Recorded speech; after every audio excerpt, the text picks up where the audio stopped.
Next diagnostic సెంటర్లకు Warangal DMHO Appayya serious warning ఇచ్చారు. లింగ నిర్ధారణ పరీక్షలు చేస్తే కఠిన చర్యలు తప్పవన్నారు. శ్రావణి మృతి ఘటనతో జిల్లా వ్యాప్తంగా ఇప్పుడు స్పెషల్ ఆపరేషన్స్ షురూ చేశామంటున్న డిఎంహెచ్ఓ అప్పయ్యతో మా reporter Venu face to face చూద్దాం. అక్రమ లింగ నిర్ధారణ పరీక్షకు భ్రూణ హత్యతో పాటు ఆ తల్లి మరణానికి కారణమైంది. ప్రస్తుతం పోలీసులు కేసు నమోదు చేసి విచారణ చేస్తున్నారు. అయితే హన్మకొండ జిల్లా వ్యాప్తంగా అసలు డయాగ్నోస్టిక్ సెంటర్ల పరిస్థితి ఎట్లా ఉంది? డిఎంహెచ్ అప్పయ్యమంటూ ఉన్నారు. సార్ నమస్తే. ఏంటి అసలు జిల్లా వ్యాప్తంగా ఈ యొక్క అక్రమంగా లింగ నిర్ధారణ పరీక్షలు గతంలో కూడా దొరికారు. సో ఏంటి అసలు మీ శాఖ తరపున సూపర్విజన్ ఎట్లా ఉంది ఈ డయాగ్నోస్టిక్ సెంటర్ల మీద? వాస్తవంగా మా దగ్గర 196 అల్ట్రాసౌండ్ మెషిన్స్ మేము పర్మిషన్ ఇచ్చి ఉన్నాం. అందులో 6 కూడా మన గవర్నమెంట్కి సంబంధించినవి. సో వీటన్నింటిపైన మేము ఎప్పటికప్పుడు లాస్ట్ ఇయర్ అయితే మేము 2025 ఆగస్టు నుండి సెప్టెంబర్ వరకు ఒక 15 టీములుగా ఏర్పాటు చేసి మేము గవర్నమెంట్ నిబంధనలు పాటిస్తున్నారా లేదా అని మాత్రం పర్యవేక్షణ చేసి ఉన్నాము. సో ఈసారి కూడా త్వరలో మేము అది చేయడానికి సన్నాహాలు చేస్తున్నాం.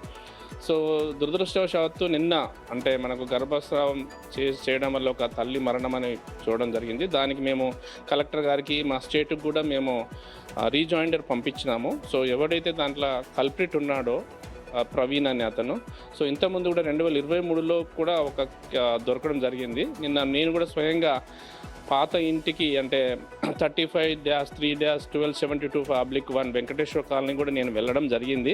కానీ లాక్ చేసి ఉంది. చుట్టుపక్కల వాడితే వాళ్ళు ఇక్కడ ఉండట్లేదు, హైదరాబాద్లో ఉంటున్నారు అని చెప్పారు.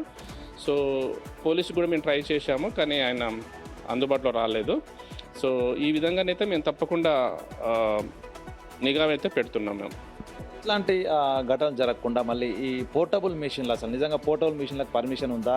సో ఇవి అసలు ఎన్ని ఉన్నాయి? వీటి మీద నియంత్రణ ఎట్లా ఉంటుంది సార్? జనరల్గా ఏదైనా కానీ వాళ్ళు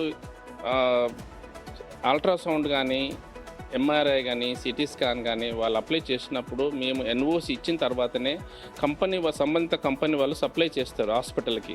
సో ఈ పోర్టబుల్ మిషన్ ఎవరు సప్లై చేస్తున్నారు అనేది మనకు పెద్ద ఐడియా లేదు. సో కాకపోతే పోలీస్ ఇన్వెస్టిగేషన్లో ఒకవేళ పలానా దగ్గర నుండి తెచ్చారు అంటే ఆ వ్యక్తిని కూడా శిక్షించాల్సిన అవసరం ఉంటుంది. ప్రస్తుతం హన్మకొండ జిల్లా వ్యాప్తంగా కూడా డయాగ్నోస్టిక్ సెంటర్పై ప్రత్యేక దృష్టి పెట్టారు. ప్రత్యేక టీంల ద్వారా మళ్ళీ ఇట్లాంటి ఘటనలు జరగకుండా పూర్తిగా లింగ నిర్ధారణ పరీక్షలు అనేది లేకుండా చేస్తాము. అదేవిధంగా ఎవరైనా సమాచారం అక్రమ లింగ నిర్ధారణ పరీక్షలకు సమాచారం ఇస్తే 50,000 రూపాయలు వాళ్ళకి నజరాన కూడా ప్రకటించి జిల్లాలో మరోసారి ఇట్లాంటి ఘటన జరగకుండా చూస్తామంటూ డిఎంహెచ్ఓ అప్పయ్య చెప్తున్న పరిస్థితి. సంతోష్తో వేణు బిగ్ టీవీ హన్మకొండ. ఇటువంటి చాలా జరుగుతున్నాయి. నిన్నటి నుంచి మన బిగ్ టీవీ ఈ ఇష్యూని బాగా ఫోకస్ చేసింది. వరంగల్ జనగామలో జరిగినటువంటి ఆ ఘటన చాలా దారుణమైన ఘటన.